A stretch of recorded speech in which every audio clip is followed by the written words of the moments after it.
Alright, good morning all. कल class में हमने एसओपी फॉर्म और पीओएस फॉर्म को कैसे लिखते हैं, कौन कौन से तरीके से लिख सकते हैं, दैट वी हैव डिस्कस। ये जो थी लास्ट में हमने ये देखा था, mean term will represent using small m and max term will use capital M, right. जो मीन टर्म में जो नंबर मिसिंग है, those are your max term. So you see here this f of abc small m 1 2 3 5, then max term is 0 4 6 7, right? यहाँ तक हमने किया था. And even after that I talk about two variable k map and three variable k map. So two variable k map के बारे में मैंने आपको already बता दिया था. Let's talk about three variable k map, Carnot map. कल light नहीं आई थी, so I didn't upload any material which one of you were asking yesterday. Probably I'll upload it today before the end of the day. Three variable k map जो है means you have three variable. If you have three variable, then possible combination will be 8, right? अगर आपके पास a b c तीन variable है तो आपके total 0 और 1 के कितने कॉम्बिनेशन बनेंगे? 8. So these are the 8 combination. 0 0 0 2 1 1 1, right? So decimal equivalent 0 1 2 3 4 5 6 7, right? These are the 8 possible combination if you have three variable. Okay, now how you can represent each combination in k map, right? See here, this 0 represent the decimal code. It means this is 0. It means यहाँ पे a b और c की value होगी 0 0 0. See, ये जो आप देख रहे हो column value, this is 0 and 1 is for A, and this is row value जो है 0 0 0 1 1 1 1 0 is for B and C, right? So if you combine this 0 0 0, you will get your first cell, that is 0th. Then 0 0 1, that is 1. Then you have 3, then 2, then 4 5 7 and 6. All right, okay. यहाँ पे किसी को कोई question है three variable की map में? Sir अगर उसको AC लिखे और ऊपर B लिखे तो सर चेंज होगा ना सर उसमें तो फिर? But see, there are ways you can write it down, but usually in normal practice, we usually write A and B and C. Why? Because see, हम लोग ये ट्रूथ टेबल आप बना लो, ठीक है? आप लोग ट्रूथ टेबल सिंपली कैसे बनाते हो? आसान तरीके से, पहले 4 0, फिर 4 1, फिर 2 0, फिर 2 1, फिर 0 1 0 1 0, ऐसे लिखते हो, ठीक है? और आप डेसिमल कोड 0 1 2 3 4 5 6 7 चाहते हो, right? One by one. Even you can write it like 0 0 0, फिर आप लिख सकते हो 1 0 1, फिर 0 0 1. मतलब आप कोई भी, इट इज नॉट कंपलसरी, ऐसा नहीं है कि आप ऐसे ही ऊपर से नीचे तक लिखो, ठीक है? कॉम्बिनेशन आप कैसे भी लिख सकते हो, बट हम लोग क्या करते हैं, जैसे हम लोग नंबर्स लिखते हैं तो क्या 1 2 3 4 5 6 ही लिखते हैं, because it will be easier for to do any multiplication, addition, subtraction, कोई भी करना है तो आसान रहता है. अभी मैं आपको आप ऐसे लिखोगे 0 0 0, फिर आप एक कॉम्बिनेशन लिखते हो 1 0 0, फिर आप एक कॉम्बिनेशन लिखते हो 1 1 1, फिर आप एक लिखते हो 0 0 1, राइट? उसी तरह डेसिमल भी इक्विवेलेंसी ऊपर नीचे होगी 0 5 2 3, राइट? तो एक ऑर्डर में नहीं जाएगा वो. वैसे आप लिख सकते हो, कोई प्रॉब्लम नहीं है, बट ऑर्डर में नहीं है तो आपको क्या हर बार कंफ्यूजन होगी या फिर मैथमेटिक्स करने में भी आपको प्रॉब्लम होगी. So what we do here is we follow the simple and easier step by step. Like अगर आप यहाँ पे ए सी करो और बी करो, ठीक है, तो ऑर्डर डिफरेंट बनेगा. यहाँ पे 0 आ सकता है, नीचे 1 आएगा, यहाँ पे 3 आएगा, यहाँ पे 5 आएगा, मतलब ठीक है ना, क्योंकि कॉम्बिनेशन उस हिसाब से डिफरेंट बनेगा, right? We don't want that. We just want to follow simple hierarchy, मतलब one standard form, that is the this. और यहाँ पे ये standard form इसलिए follow करते, देखो वैसे तो हम लोग जाते 0 1 2 3 4 5 6 7, but all the k map, अब कोई भी टेक्स्ट बुक में देखोगे या फिर कोई एग्जाम्पल पे देखोगे, वहां पे हम सबसे पहले 1 1 लिखते हैं, उसके बाद 1 0 लिखते हैं. The standard way of making a K map is 0 1 3 2 4 5 7 6, right? This is the standard way. Even you can write ये 1 0 आप यहाँ पे लिखो, मतलब थर्ड कॉलम में, और 1 1 फोर्थ कॉलम में लिखो, ठीक है? वो कोई प्रॉब्लम नहीं है, बट इसलिए लिखते हैं क्योंकि आप कोई भी बुक देख लो, कोई भी एक स्टैंडर्ड फॉर्म है, right? A k-map for three variable is for second two variable we write 0 0, then 0 1, then we write 1 1, and then 1 0. So 0 1 3 2 4 5 7 6 is the standard way we write a k-map for three variable, right? So this is the way we follow this only. आगे भी आप देखोगे तो ऐसा ही के map होगा, similar combinations वाला. So it is easier for us to understand any Boolean algebraic mathematics or related anything, right? So आप कर सकते हो, ऐसा नहीं. कॉम्बिनेशन तो आप कैसे भी बनाओगे चलेगा, ऊपर नीचे करोगे, बट यही हम फॉलो करते हैं, राइट? तो ये यस सर। नंबर समझ में आया? ये जीरो सेल में अगर मैं आपको पूछूं तो एबीसी की वैल्यू क्या होगी? 000. Number 27, do we have 27? It is 27. Fifth cell में एबीसी की वैल्यू क्या होगी? 27. Yes sir. फिफ्थ सेल में एबीसी की वैल्यू क्या होगी? 11। ए बी सी, मैंने तो 3 चीज बोली. फिफ्थ सेल नंबर 5 में 10। Yes right. Okay alright. Okay now अब ये के वेरिएबल आपको समझ में आया, 3 वेरिएबल समझ में आ गया है.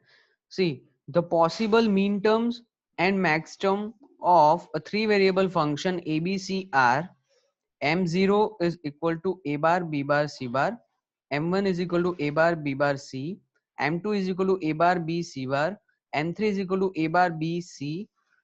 Capital M0 is equal to a plus b plus c, capital M1 is equal to a plus b plus c bar, capital M2 is equal to a plus b bar plus c, capital M3 is equal to A plus B bar plus C bar. अब ये mean term मतलब small m, max term मतलब capital M. ये 8 min term और ये 8 max term को कैसे लिखा है वो सबको पता होना चाहिए. इज देयर एनीवन जिसको नहीं मालूम है या जो डोंट अंडरस्टैंड कि कैसे ये मीन टर्म लिखी है, कैसे मैक्स टर्म लिखी है? The difference between mean term and max term last class में मैंने एक्सप्लेन किया था, अभी आप सबको पता होना चाहिए. Anyone?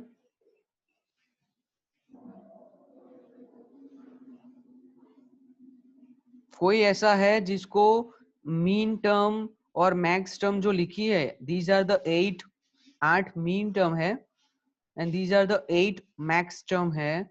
ये जो लिखा है इसमें किसी को समझ में नहीं आया है, ऐसा कोई है? No. So today 71 highest attendance है आज तो, मतलब सिर्फ एक ही बच्चा एब्सेंट. सॉरी.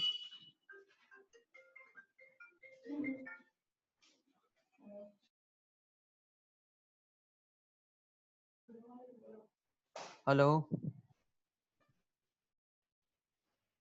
बढ़े आगे. Hello. Yes sir. Yes sir. Alright. और अब जैसे अभी मैं क्या कर रहा था, आपकी लैब आवर्स को थ्योरी कर रहा था और ये सब इधर उधर चल रहा था. बट फ्रॉम नेक्स्ट वीक जैसे आपकी जिस लैब वैसे हम वैसे ही करेंगे. If anybody have any, because मुझे ऐसा लग रहा है कि आप लोग को भी प्रॉब्लम हो रही है, ऐसे है हो रही है. No sir. मतलब मुझे ऐसा लग रहा है कि द टाइम टेबल के हिसाब से क्या हम लोग ऊपर नीचे थे, just because on Monday IT batch and C batch combine है और वो दोनों ऊपर नीचे चल रहे थे. So it will be difficult for me to दोनों को साथ में मैं पढ़ाना हो नहीं पा रहा था, क्योंकि आधे लोग को अगर एक चीज पता ही नहीं है तो मैं आके कंटिन्यू नहीं कर सकता था. So I thought maybe you are having problem because we are not exactly going as per the time table. So you know how if I find many if you have problem, then probably we'll have a regular like Monday ko jiski batch hai. Like I'm usually conducting from last 2 week conducting my theory classes on Wednesday. So if I don't know मतलब किसी को problem है या नहीं है.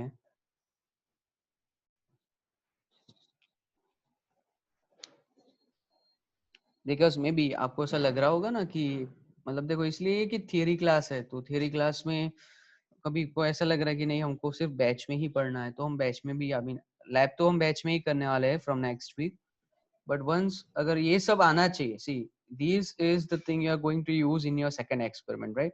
और second experiment पढ़ाने से करने से पहले अगर ये आता ही नहीं है तो मतलब नहीं हो पाएगा, ठीक है ना? इसलिए थियरी, और थियरी आवर्स बहुत कम दिए हमको, इसलिए वीक में एक ही 1 आवर है, बुलियन अलजेब्रा के लिए 1 आवर है, and 1 hour is not enough. That's the only reason I am more focusing on theory part right now. Experiment तो 6-7 है, वो लोग तो कर लेंगे हम लोग, ठीक है. एक बार ये सब चीज आ गई ना, फिर एक्सपेरिमेंट तो बहुत आसानी से हो जाएगा, राइट. ओके, बड़े आगे.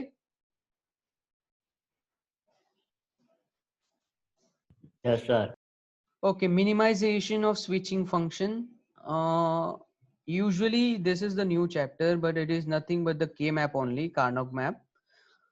तो इसमें हम देखेंगे कि कैसे कार्नोट मैप को हम यूज करते हैं in order to minimize this equation. मैंने आपको कल बताया था कि when you have very complicated circuit, circuit means you have lot of different. अब आपका कंप्यूटर कितना छोटा है, you see the transformation of technology, right. पहले कंप्यूटर रूम की साइज के थे, then it become smaller and smaller and smaller. Now you have MacBook Air, then you have very thinnest laptop by del and of this new company Asus and all.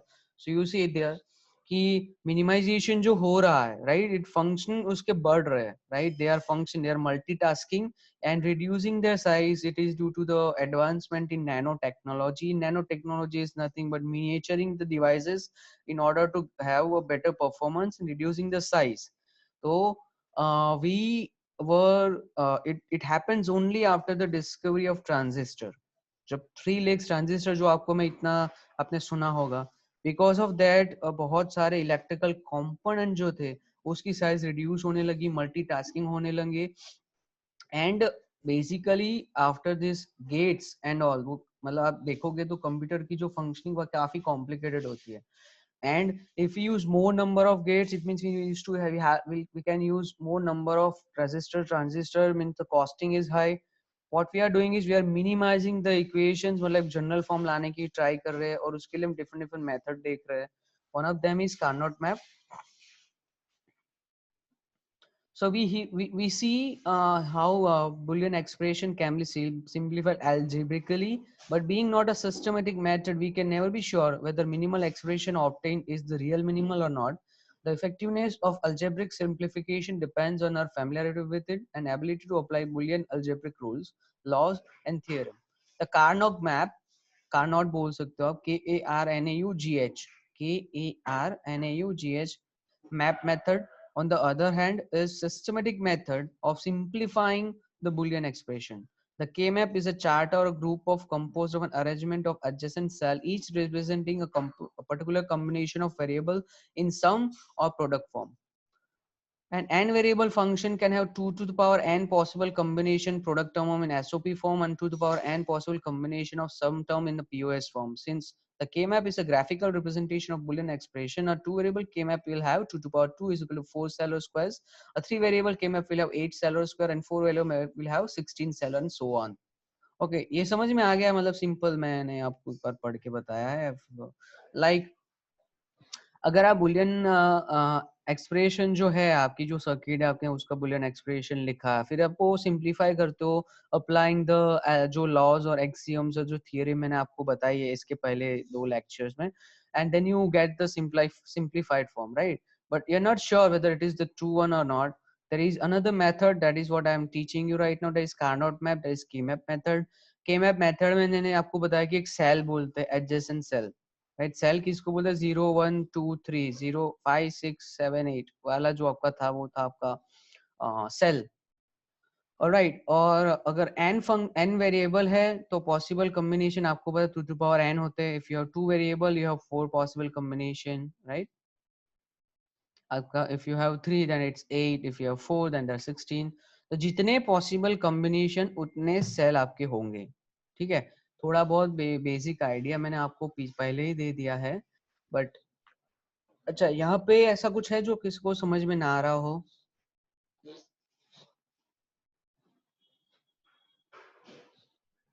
Hello. No sir.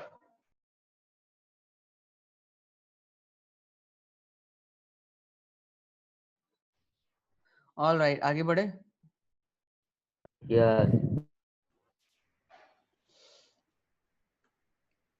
Alright, now 2 variable की map already थोड़ा बहुत बताया, but now we are going in detail. And a 2 variable expression can have 4 possible combination of input variable, each these term are a bar, b bar, a bar, b, ab bar, and ab in SOP form called mean term. Instead of representing the mean term of the input variable using the shortened notion of mean term may be represented in terms of the decimal designation m0 for a bar b bar, m1 for a bar b, m2 for a b bar, and m3 for ab. Assuming that a represented MSB, the later m stand for mean term and the subscript represent the decimal designation of the mean term. The presence of a mean term in expression indicates that the output of the logic circuit assume logic 1 level for that combination of an input variable. ये समझ में आ रहा है मैं जो पढ़ रहा हूँ वो? All right, छोड़िए वो सब छोड़ दीजिए. Consider the expression. अब expression देखोगे तो आपको पता है f is equal to a bar b bar plus a b bar plus ab.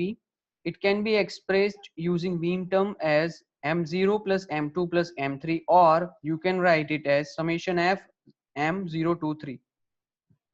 ये समझ में आया? मैंने आपको लास्ट में बताया था. Yes sir.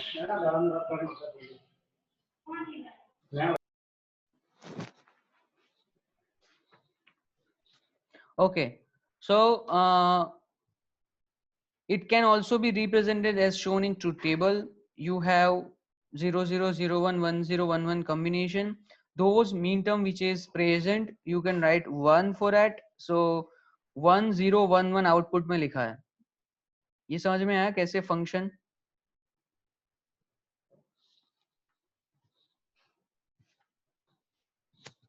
हेलो. हाँ सर समझ में आया सर. वो ऊपर दिया ही है सर, m0 m2 और m3 को लिखना है 1. हाँ मीन टर्म है सर इसलिए. राइट. अगर किसी को नहीं पता है तो बता देते हैं.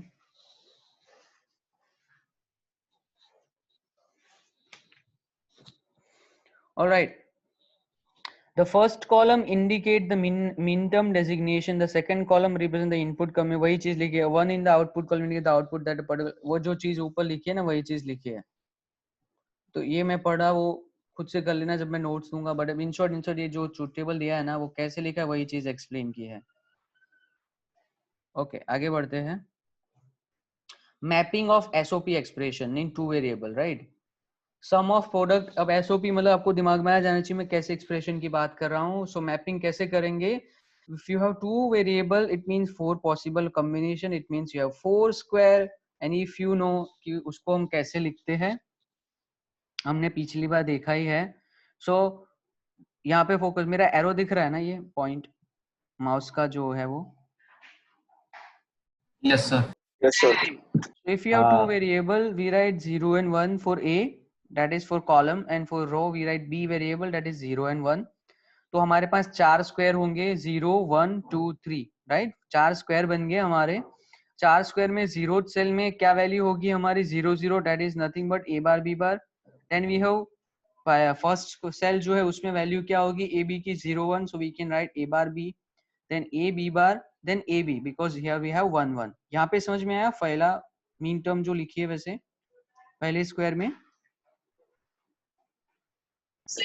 Yes, sir. Okay. If I give you the expression summation small m 0 2 3, so what you will have to do is whatever number the term is present, you will have to write 1 in that cell. Okay. So you see you have 4 cells, 0 1 2 3. You write 0th cell में 1 लिखोगे. Second number का जो cell है उसमें 1 लिखना है, और 3 number का जो सेल है उसमें 1 लिखना है. रेस्ट जो बाकी का सेल है उसमें आपको 0 लिखना है. ओके. तो आपने लिख दिया 1 1 and 1. This is the mapping of SOP expression. आपने एसओपी एक्सप्रेशन का मैपिंग किया है. राइट. 0 2 एंड 3. अगर मैं आपको दूं, आपको मैं ये स्क्वायर दूं, आपसे आप इस पे से बुलियन एक्सप्रेशन लिख सकते हो? क्या होगा Boolean expression?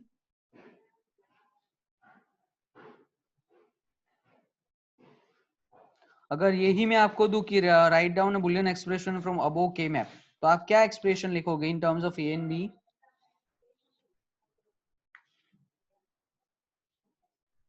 Anyone can answer? Sir, A bar B bar yes. plus A B bar yes. plus A bar A plus और A B B, bar A B yes plus A B. A B होगा। हाँ हाँ सही बोल रहे हो आप। Okay, अगर किसी को समझ में नहीं आ रहा है तो पूछ लेना। अभी ऐसे ही स्क्वायर स्क्वायर स्क्वायर देख के हम सब लॉजिक सर्किट को रिजॉल्व करने वाले हैं। So this you need to understand 1 and 0.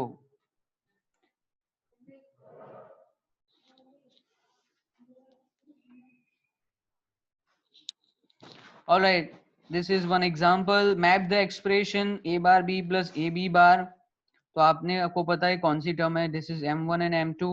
Write down 1 in one cell and then second cell write down 1 raised 0 0. ये वाला समझ में आएगा. Example 6.1.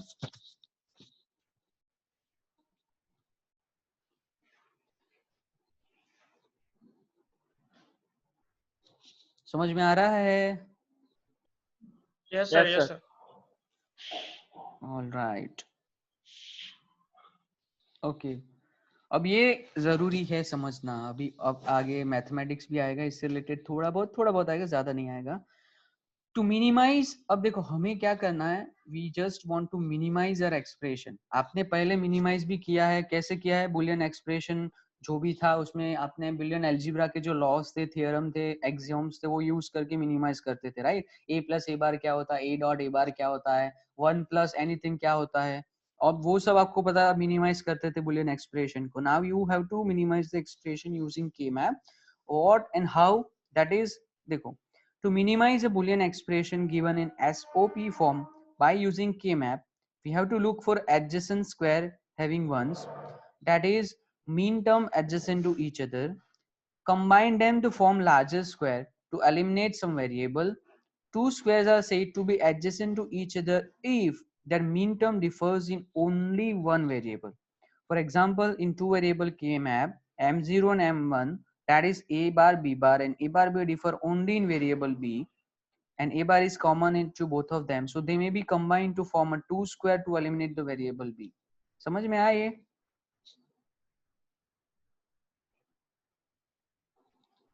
Hello hello.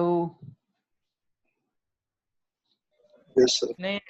नहीं आया भाई. कैसे आ सर गया? ऐसा क्लियर, मुझे ही नहीं आया, कैसे आया? सर एग्जाम्पल ही क्लियर करो ऐसा। यस, मैं तो ऐसे ही पूछ रहा था कि सब लोग ऐसे हाँ बोल रहे हैं ना, तो इस बार मैं देखना चाहता कि सब लोग ऐसे ही हाँ बोले जा रहे हैं या फिर सच में समझ में भी आ रहा है. ऐसे अगर मैं पढ़ूंगा तो मुझे भी समझ में नहीं आता है, बट आई विल एक्सप्लेन कैसे होता है. देखो, ये आप देख रहे हो ना, f1 function 2 function 3 function 4 function 5, right? These all are two variable k map, right? अब मैंने डिफरेंट पॉसिबिलिटीज ली है. देखो, जो f1 है यहाँ पे 1 1 लिखा है, यहाँ पे 0 0 लिखा है, यहाँ पे 1 1 0 0, राइट. ओके, अब मैं आपको ये दे रहा हूँ, आपको बोला कि आपको इसका आउटपुट निकालना है, सिर्फ इतना दे रहा हूँ. ओके, अब देखो आपको क्या करना है. I am just talking about min term right now. देखो, min term and max term. अब जब मैक्स टर्म की हम बात करेंगे तो पूरा अलग चीज हो जाएगी. So just don't get confuse it between POS and SOP form, right. Okay, देखो, यस चेंज हो गया. एसओपी फॉर्म में हम मीन टर्म की बात करते हैं, मीन स्मॉल एन की बात करते हैं. सपोज मैंने आपको दिया है ये एक सेल, और मैं आपको पूछ रहा हूँ कि इसका इक्विवेलेंट, आपको मिनिमम एक्सप्रेशन जो है, मिनिमाइज इक्वेशन निकालना है. How you can write it down is, you have to combine the square. जो मीन टर्म प्रेजेंट है उसको आप कंबाइन करो. कंबाइन कैसे करोगे? आप वही दो स्क्वायर को कंबाइन कर पाओगे जहां पे कोई भी एक ही टर्म वेरी हो. ओके, कोई भी एक टर्म वेरी होनी चाहिए. दोनों टर्म अगर वेरी हो रही है तो यू कैन नॉट कंबाइन और you can not merge that square together. Okay, अब देखो, जो टर्म कांस्टेंट रह रही है उस स्क्वायर में, वही स्क्वायर को आपको लिखना है. अगर 0 है तो कॉम्प्लीमेंट में लिखना है, और 1 है तो नॉर्मल लिखना है. ओके, ये आपको मैंने आगे बता दिया है. Okay, consider this first square. आप देखो, एक समझना, हाँ, ये अगर 2 वेरिएबल समझोगे, अगर ये समझ में नहीं आएगा तो 3 वेरिएबल तो आने से रहा. 3 variable will be difficult, more difficult. और इसमें आप एसओपी फॉर्म में, पॉज फॉर्म में जाओगे, मतलब डिफरेंट मतलब प्रॉब्लम होगी आपको। See consider this first two variable के मैप। अब मैंने यहाँ पे सिर्फ आपको ये चीज दी है 1100, आपको बोल रहा हूँ कि भाई इसको मिनिमाइज करना है। तो आपको क्या करना है, आपको दो सेल को कंबाइन करना है। कंबाइन करने की कंडीशन ये है कि अगर आपके दो वेरिएबल है तो कोई भी एक वेरिएबल ही वेरी होना चाहिए, बाकी वेरिएबल कांस्टेंट होने चाहिए, राइट। अब यू सी हियर, यहाँ पे 0 सेल है वहां पे 1 लिखा है, और 1 पहला सेल है वहां पे भी मैंने 1 लिखा है। अब मुझे इस दोनों को कंबाइन करना, मैं कंबाइन कर सकता हूँ, इसलिए कर सकता हूँ क्योंकि ये दोनों सेल में ए का वैल्यू 0 है कांस्टेंट, राइट। बी का वैल्यू वेरी हो रहा है 0, यहाँ पे 1, राइट। सो एक वेरिएबल तो कांस्टेंट है, so I can combine it, right. Similarly in F2 यहाँ पे आप देखोगे 1 और 1, सिर्फ 1 1 को कंबाइन करना है, बिकॉज मैं मीन टर्म की बात कर रहा हूँ। अगर मैक्स टर्म की बात कर रहा हूँ तो 0 0 को कंबाइन करना होता है आपको, ओके। तो यहाँ पे मैंने 0 सेल और सेकेंड सेल को कंबाइन किया है, बिकॉज यहाँ पे ए तो वेरी हो रहा है बट बी कांस्टेंट रह रहा है, राइट। 0 0 सेम ही रहेगा। सिमिलरली मैंने F3 में इस दोनों को कंबाइन किया है, F4 में ये दोनों को कंबाइन किया है, और F5 में चारों को भी मैं कंबाइन कर सकता हूँ, ऑलराइट, ओके। अब मैं यहाँ पे 0 और 3 सेल, 0 नंबर का सेल और 3 नंबर का सेल, और 1 नंबर का सेल और 2 नंबर का सेल को कंबाइन नहीं कर सकता हूँ। इसलिए नहीं कर सकता हूँ बिकॉज जो 0 नंबर का सेल है वहां पे a की वैल्यू 0 और b की वैल्यू 0 है, और 3 नंबर के सेल में a की वैल्यू 1 है और b की वैल्यू 1 है। इट मींस दोनों वेरिएबल चेंज हो रहे हैं, कांस्टेंट नहीं है। It means I can not combine 0th cell and 3rd cell. Similarly I can not combine 1 number cell and 2 number cell. Why? Because यहाँ पे a b की वैल्यू 0 1 है, यहाँ पे 1 0 है, मतलब दोनों वेरिएबल चेंज हो रहे हैं। Just a second. हाँ, hello, good morning sir, I am in lecture, just call you after. Yeah yeah hello hello, yes hello. Okay. अभी देखो आपको सिंपली कैसे लिखना है। मान लो ये मैंने दो स्क्वायर को कंबाइन किया, मतलब 0th एंड 1th वाला जो फर्स्ट रो है मैंने उसको कंबाइन कर दिया, और इसको आप मिनिमाइजेशन फॉर्म में कैसे लिखना है कि जो वेरिएबल कांस्टेंट है वही चीज आपको आउटपुट में मिलेगी, और अगर 0 है तो उसको कॉम्प्लीमेंट में लिखना है। इट मींस देखो यहाँ पे सिर्फ आपका a कांस्टेंट रह रहा है, b तो वेरी हो रहा है, राइट। और a की वैल्यू क्या है यहाँ पे 0, so your output will be a bar, okay. अब तीसरा चौथा नंबर का केस देखो, ये वाला मेरा एरो दिख रहा है ना। अब यहाँ पे देखो आपको, यहाँ पे ये दोनों स्क्वायर को मैंने कंबाइन किया, मतलब 2 नंबर का सेल और 3 नंबर का सेल को मैंने कंबाइन किया है, राइट, ओके। और यहाँ पे कौन सी वैल्यू कांस्टेंट रह रही है, ए की वैल्यू सेकंड नंबर के सेल में भी 1 है, 3 नंबर के सेल में भी 1 है। सो I'll just have to write the variable which is constant, but here the value of a is 1, so the output will be a only. Here the value of a is 0, so the output is a bar, okay. Number 1 and number 4 समझ में आया? Hello, sir constant value कैसे ढूंढते हैं? देखो ये जो 0 cell है यहाँ पे, पहले F1 की मैं बात कर रहा हूँ, जो 0th सेल है, आपको ये तो पता है ना कि 0th सेल कौन सा है, 1 सेल कौन सा, सेकंड सेल कौन सा, तीसरा सेल कौन सा है, position. Yes sir, yes sir. Now in 0th cell पे a की वैल्यू क्या है? 1। What? Okay okay okay, on जी, ओके 0 0, सॉरी। ओके, एंड से फर्स्ट सेल में a की वैल्यू क्या है? 1। You sure? Okay okay okay, yes sir, on first cell it's 1। It's 0 sir on first cell, देखो ये 0th सेल है, ये फर्स्ट सेल है, ये okay second cell. Forget about this 1 right now. अंदर जो सेल के अंदर 1 लिखा है ना, वो ए बी की वैल्यू नहीं है, वो मीन टर्म की यस वैल्यू सर, है। Yes sir. देखो टू वेरिएबल के मैप में जाना पड़ेगा अब मुझे वापस से, ओके। देखो नहीं, ये तो मैपिंग हो गया ना। टू वेरिएबल के मैप, देखो ये है 0th cell, first cell, second cell, third cell, ठीक है। उसको मैं स्क्वायर में लिखता हूं, उसको भूल जाओ अभी। 0th सेल के अंदर ए बी की वैल्यू होगी 0 0, ए की 0 बी की 0। फर्स्ट सेल में होगी ए की 0 बी की 1, सेकेंड सेल में 1 0, थर्ड सेल में 1 1, राइट? ये तो आपको समझ में आया ना?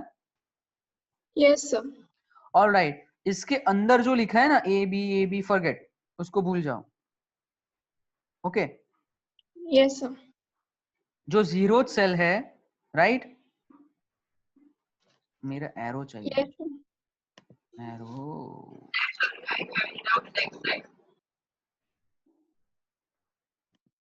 ये जो 0 है ना, ये 0, वो ए की वैल्यू है ये रो में, ये पूरी रो। अगर आगे और भी ऐसे स्क्वायर होते ना,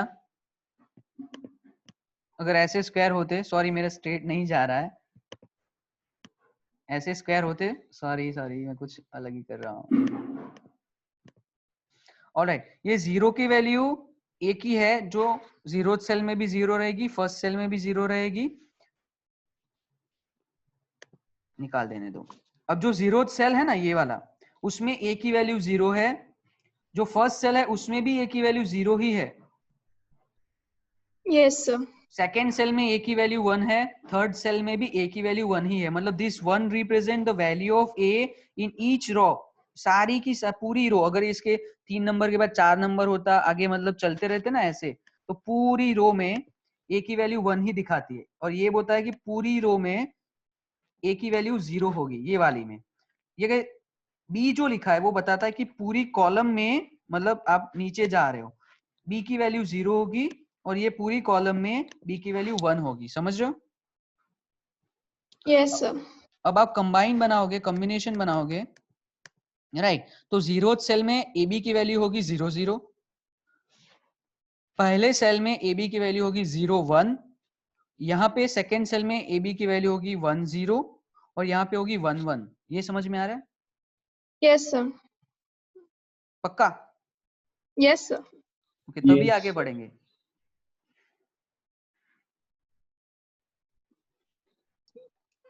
ओके, तो कांस्टेंट मतलब क्या है? जो वैल्यू चेंज नहीं हो रही है। अभी आप देखोगे, कहाँ गए हम लोग? अच्छा ठीक है बाबा, ये जाओ जाओ जाओ। अब देखो यहाँ पे आ जाते हैं। ओके, यहाँ पे देखो आप, अभी ये 1 को भूल जाओ, ये जो 1 1 लिखा है ना, ये स्मॉल स्क्वायर को कंबाइन किया, उसको भूल जाओ। मैं आपको ये बोल रहा हूँ, जो 0th सेल है, 0th सेल में ए की वैल्यू क्या है? 0 और 1 सेल में? 0 0th सेल में बी की वैल्यू क्या है? 0 और फर्स्ट सेल में बी की वैल्यू क्या है? 1 ऑलराइट, तो 0th सेल में और फर्स्ट सेल में ए की वैल्यू तो कांस्टेंट रही, 0 की 0 ही है, हाँ लेकिन बी की वैल्यू चेंज हुई। बी की वैल्यू 0th सेल में 0 थी और फर्स्ट सेल में 1 हो गई, 1 हाँ right? So this is called the constant term. अभी आप देखो F2 में, F2 में देखोगे तो कांस्टेंट टर्म कौन सी होगी? कांस्टेंट वैल्यू किसकी होगी? सब B की। बी राइट बी राइट, क्योंकि 0th सेल और 2th सेल में बी 0 है हाँ दोनों में, लेकिन ए चेंज हो रहा है। ए 0 था इसमें 1 हो गया। सिमिलरली आप F3 में देखोगे, F3 में कौन सी वैल्यू कांस्टेंट है? सब बी वाली 1 ओके, अभी देखो, जब भी अब हम 1 को कंसीडर करेंगे, जो अंदर 1 लिखा है ना, इसलिए क्योंकि I am talking about min term, and if I am talking copy about min term, will consider 1 not 0। Okay sir तो ये मैंने, अभी देखो, अभी वापस से पहला एग्जांपल देखते हैं। पहले एग्जांपल में जहां पे भी 1 1 है, इट मींस वहां पे वो मीन टर्म प्रेजेंट है।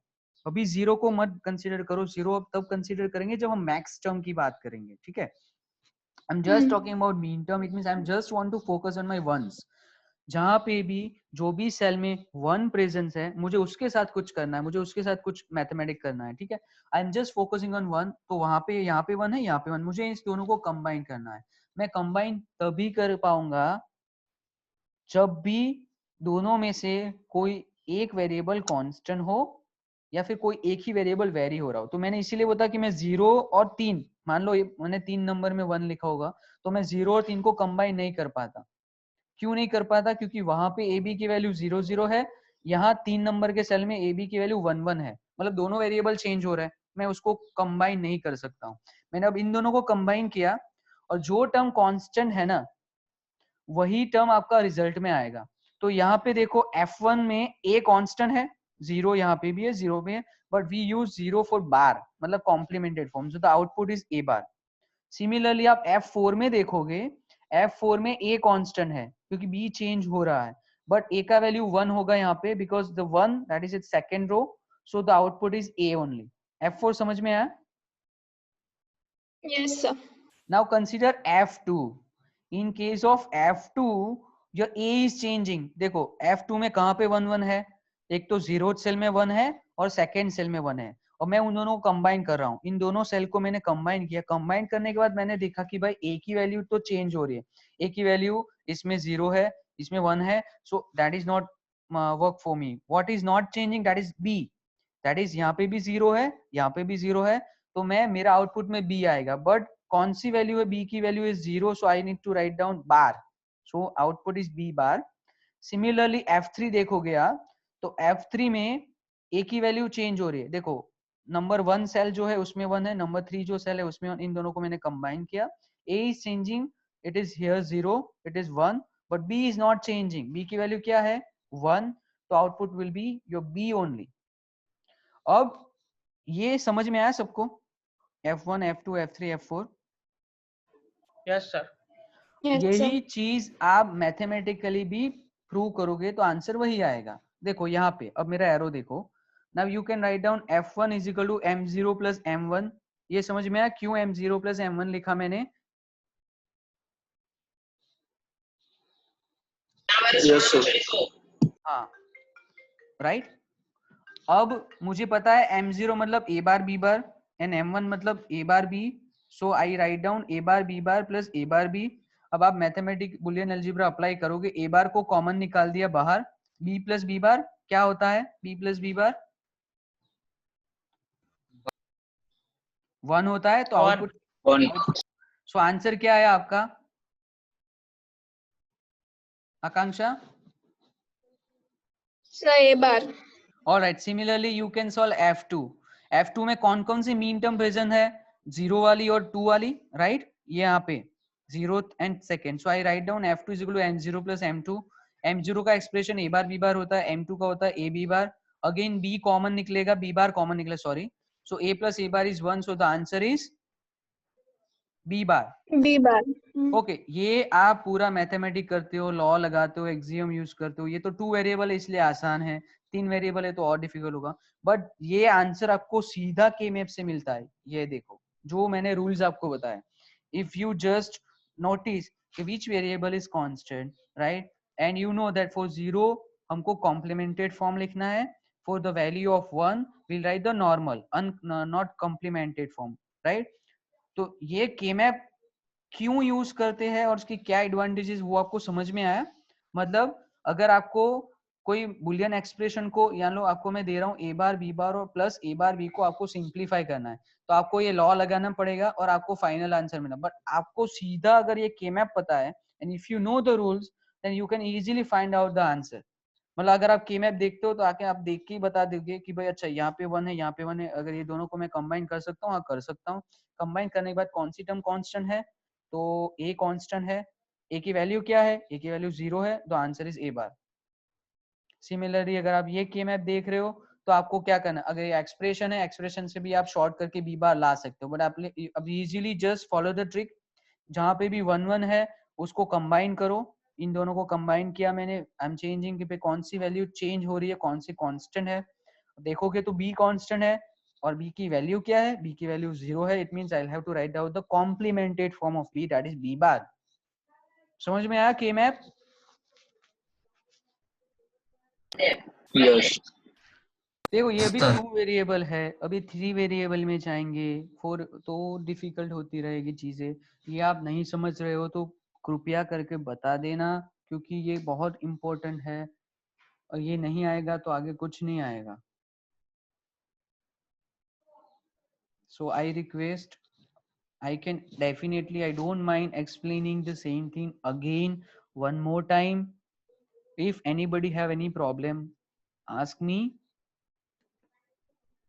अब मैं मान के चल रहा हूँ कि सबको समझ में आ गया है। 72 और ओ बाप रे, आज तो सारे के सारे प्रेजेंट है। आज क्या है? 72 प्रेजेंट कैसे हो गए इतने सारे? ओके, मैं अटेंडेंस ले ही लेता हूँ फिर, रुक जाओ। 1 2 3 4 5 6 7 8 9 10 11 12 13 14 2 3 4 5 6 11 नहीं, 16 नहीं, 11 नहीं है, 16 नहीं है। एक सेकेंड ना।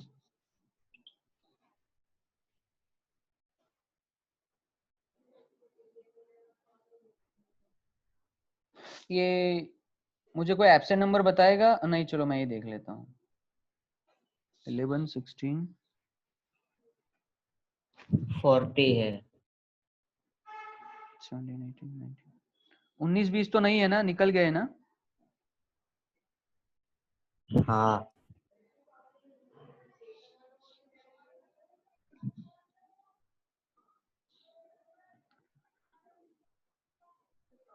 40, यस। 42 43 नहीं है ना?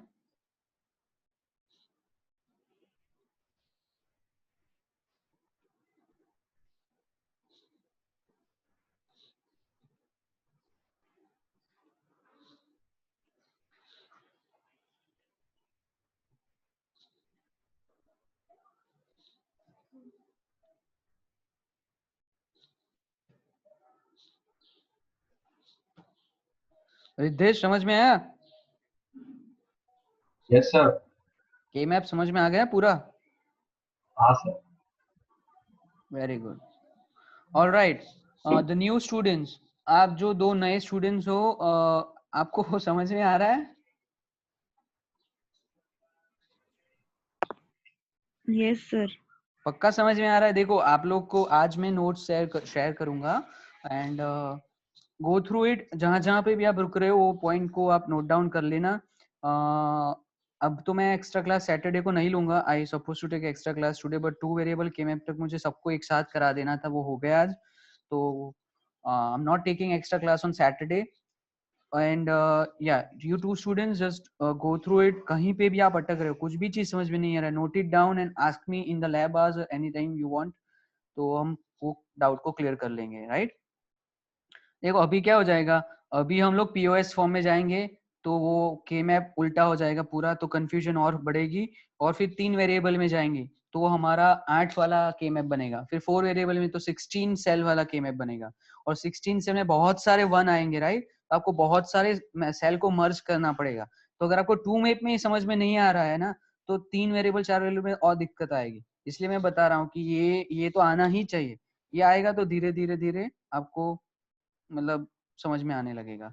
सो it's 11 now and I am just done with this. Okay, any doubt? वापस से एक बार पूछ रहा हूँ यहाँ तक। No sir. चलो, तो आज का लेक्चर यहाँ पे हम फिनिश कर रहे हैं, और सैटरडे को शायद से लेक्चर में नहीं लूंगा, मतलब अब जरूरत नहीं है। So will meet on Monday now, okay? Sir तो लैब आवर्स है या वो इसमें आ गए? हाँ हेलो सर, फ्राइडे को बी बैच का है सर लैब, तो सर उसमें आपका क्लास होगा? नहीं नहीं, अब तो हमारा नेक्स्ट वीक से रेगुलर चलेगा। मतलब मुझे ऐसा लग रहा है कि आप लोग को, मतलब मुझे नहीं समझ में आ रहा। It is all convenient, what is convenient for you, that I want to know. Sir आप वेडनेसडे को सर ले लो, यही वही अच्छा है, बराबर क्योंकि है। सर